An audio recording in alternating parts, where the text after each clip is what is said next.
சொந்தங்களுக்கு வணக்கம். நான் உங்கள் சரவணா. காலையில 9 மணிக்கு பார்த்தீங்கன்னா விஜய் வந்துட்டு வீட்டிலேருந்து புறப்பட்டாரு. பிரைவேட் ஜெட் மூலியமா பார்த்தீங்கன்னா சென்னையிலேருந்து திருச்சி வந்து சேர்ந்துக்கிறாரு. அங்க பார்த்தீங்கன்னா நார்மலா காலையில ஒரு ஒரு ஆயிரக்கணக்கான மக்கள் மட்டும் தான் அங்க தொண்டர்கள்லாம் நின்றுட்டு இருந்தாங்க. திருச்சிக்கு வந்ததுக்கப்புறம் பார்த்தீங்கன்னா நார்மலா இருந்த மக்களோட பார்த்தீங்கன்னா கூட்டம் வந்துட்டு கொஞ்சம் அதிகமாயிருச்சு. அதுக்கப்புறம் அவருக்கான வந்துட்டு இந்த பிரச்சாரம் பண்ற வாகனம் பார்த்தீங்கன்னா ஒரு பஸ் மாதிரி ரெடி பண்ணி வச்சுக்கிறாங்க. அது வந்துட்டு முந்தா நாளே பார்த்தீங்கன்னா வந்துட்டு திருச்சியில கொண்டு போய் அந்த ஏர்போர்ட்ல வந்து வச்சுட்டாங்க பொழுது அந்த வண்டியில வந்துட்டு ஏறி விஜய் வந்துட்டு அந்த பிரச்சாரம் பண்றான் பாத்தீங்களா, அந்த இடத்துக்கு வர்றதுக்கு கிட்டத்தட்ட ஒரு 6 மணி நேரம் வந்துட்டு டைம் ஆயிடுச்சு. ஏன்னா, அங்க கூட்டம் வந்துட்டு ரொம்ப லட்சக்கணக்கான மக்கள் பாத்தீங்கன்னா, அந்த இடத்துல வந்துட்டு கூட்டம் சேர்ந்துருச்சு. அதுக்கப்புறம் வந்துட்டு அந்த வாகனம் பாத்தீங்கன்னா, இன்ச் பை இன்ச்சா பாத்தீங்கன்னா, வரத்துக்கு கிட்டத்தட்ட ஒரு 6 மணி நேரம் வந்துட்டு தாமதம் ஆயிடுச்சு. ஏன்னா, அவரு பாத்தீங்கன்னா, ஒரு 11 மணி டைம்ல பாத்தீங்கன்னா, பிரச்சாரம் பண்ணிறலாம் அப்படின்னு சொல்லி தான் அவர் வந்துட்டு வந்திருந்தாரு.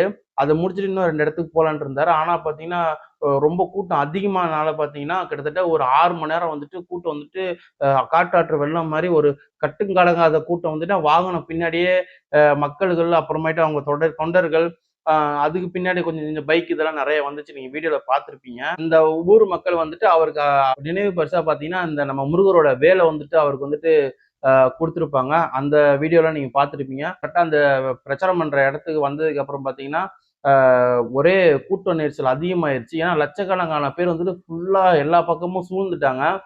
அதுக்கப்புறம் அவரு பேசும்போது ஏன்னா இப்போ 23 விதிகள் வந்துட்டு காவல்துறையினர் போட்டிருந்தாங்க. நீங்க இந்த மாரிலாம் பண்ணா நாங்க வந்து பிரச்சாரம் பண்றதுக்கு அனுமதிக்கிறோம் அப்படின்னு சொல்லி போட்டிருந்தாங்க. அதுக்கேத்த மாரி விஜய் பார்த்தீங்கன்னா, ஒலிபெருக்கில பார்த்தீங்கன்னா, இந்த குழாய் வடிவ ஒலிபெருக்கி வந்துட்டு பயன்படுத்தக்கூடாது அப்படின்னு சொல்லி அந்த கட்டுப்பாட்டு விதியில அது ஒரு விதி. ஸ்பீக்கர் மட்டும் தான் யூஸ் பண்ணணும் அப்படின்னு சொல்லியிருந்தாங்க. அந்த ஸ்பீக்கர் வந்துட்டு பேசும்போது அவருக்கு பேசுறது சரியா யாருக்குமே கேட்கல. அங்க இருந்த ஜனங்கள்லாம் பார்த்தீங்கன்னா, ஒண்ணுமே கேட்கலன்னு சொல்லி வந்துட்டு, ஒரு சலசலப்பான பேச்சுல அங்க வந்துச்சு. அ கிட்டத்தட்ட ஒரு ஒரு 10 நிமிடம் தான் வந்துட்டு அவர் பேசியிருப்பார்ன்னு நெனைக்கிறேன். அத முடிச்சதுக்கு அப்புறம் பார்த்தீங்கன்னா, அவரு கிளம்பி அந்த இடத்த விட்டு போயிட்டாங்க. விஜய் வந்துட்டு அரசியலுக்கு வந்துட்டு இது வந்துட்டு ஃபர்ஸ்ட் வாட்டி பிரச்சாரம் வராரு இந்த ஊருக்கு. திருச்சியில வந்து நம்ம பிரச்சாரம் பண்ணா அ திருப்புமுனை வரும் அப்படின்னு வந்துட்டு அவர் சொல்லியிருந்தாரு அந்த பிரச்சாரத்துல. காமராஜர், எம்ஜிஆர் இவங்கலாம் வந்துட்டு இங்கேருந்து தான் ஃபர்ஸ்ட் ஆரம்பிச்சாங்க. ஏன்னா விக்கிரவாண்டியிலயும் பார்த்திருப்பீங்க, மதுரையும் பார்த்திருப்பீங்க 2 இடத்துல வந்துட்டு மாநாடு போட்டிருந்தாங்க. அதுக்கப்புறம் பார்த்தீங்கன்னா, அவர் வந்துட்டு இங்க திருச்சியில தான் ஃபர்ஸ்ட் பிரச்சாரம் வந்துட்டு ஸ்டார்ட் பண்ணிக்கிறாரு. இதுக்கப்புறம் ஒவ்வொரு ஊரா வந்து பிரச்சாரம் பண்ணுவாருன்னு நான் நம்புறேன். ஆ மக்கள் வந்துட்டு கூட்ட நெரிசல் அதிகமாயிருச்சு. நெறைய பேர் வந்துட்டு கூட்டி வரக்கூடாது. குழந்தைங்கள கூட்டிட்டு வரக்கூடாது. முதியோர்கள கூட்டிட்டு வரக்கூடாது. ஏன்னா ஃபுல்லா கூட்டம் அதிகமாயிரும்னு சொல்லி இந்த மாரி விதிகள்லாம் போட்டிருந்தாங்க. சின்ன சின்ன பசங்கள்லாம் வந்துட்டு அந்த கூட்டத்துல நீங்க வீடியோல பார்த்துருப்பீங்க. நெறைய பேர் வந்திருக்காங்க. அவங்கள கேட்டதுக்கு நாங்க விஜய்க்காக பார்க்க வருவோம். அப்படின்னு சொல்லியிருந்தாங்க. அந்த மக்கள் வந்துட்டு பத்திரிகையாளரிடம் வந்துட்டு சொல்லியிருந்தாங்க. நாங்க இந்த மாரி வருவோம். நாங்க விஜய பார்க்குறோம். ஏன்னா நாங்க திரையில பார்த்த விஜய் வந்துட்டு எங்க ஊர தேடி இப்ப தரையில வராரு.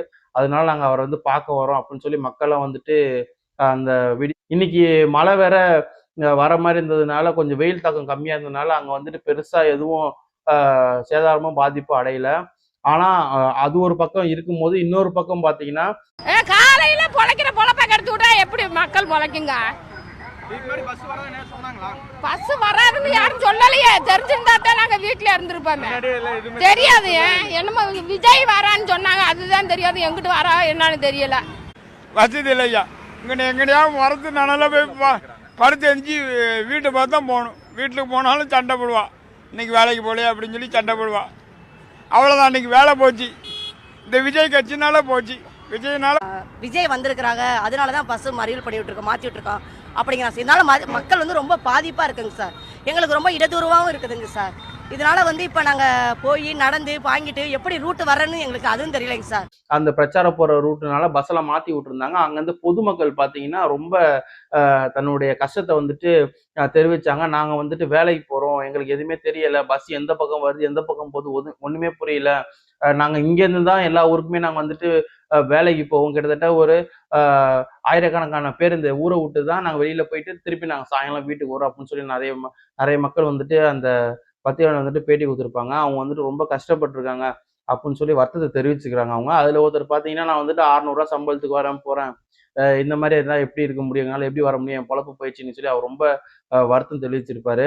அங்கருந்து பிரச்சாரம் பண்ணி பேசி முடிச்சுட்டு இங்கேருந்து கிளம்ப போகும்போது டைம் ஆனனால கிளம்பி போயிட்டு இருக்கும்போது, அந்த இடத்த காட்டுறாங்க. அங்க ஃபுல்லா நீங்க ஆல்ரெடி நீங்க மதுரையில அப்புறம் விக்கிரவாண்டி இந்த மாநாட்டெல்லாம் பார்த்துருப்பீங்க. அங்க இந்த சேர்லாம் உடைச்சி இதெல்லாம் போட்டிருந்தாங்க பாத்தீங்களா, செப்பல்லாம் தூக்கி போட்டிருந்தாங்க. அதே மாதிரி இங்க பாத்தீங்கன்னா பேனர்லாம் வந்துட்டு உடஞ்சு கிடந்திருக்குது. அப்புறம் செப்பல் வந்துட்டு ஏன்னா கூட்டம் அதிகமா இருக்கிறதுனால அதெல்லாம் தேடி எடுக்க முடியல பொழுது ஃபுல்லா செப்பலை ஃபுல்லா தூக்கி போட்டிருந்தேன். அங்க கலந்துக்கிட்ட வீடியோல நீங்க பார்த்துருப்பீங்க. அடுத்த வாரம் 20ஆம் தேதி பாத்தீங்கன்னா நாகையில பாத்தீங்கன்னா அவங்க வந்துட்டு மாநாடு வந்துட்டு இப்போதைக்கு ரத்து பண்ணி வச்சிருக்கிறாங்க. அது கூடிய விரைவில் வந்துட்டு என்னன்னு வந்துட்டு நம்ம பார்ப்போம். நீங்க என்ன நினைக்கிறீங்க? விஜய் பாத்தீங்கன்னா அரசியல வந்துட்டு முதல்வரா வருவாரா இல்லையா அப்படிங்கிறத மறந்துடாம கீழே கமெண்ட் பண்ணுங்க. இந்த வீடியோ பிடிச்சிருந்தா லைக் பண்ணுங்க, ஷேர் பண்ணுங்க, கமெண்ட் பண்ணுங்க. மறந்துடாம சப்ஸ்கிரைப் பண்ணிருங்க. அடுத்த வீடியோவில் சந்திப்போம். உங்களிலிருந்து விடைபெறுவது உங்கள் சரவணா.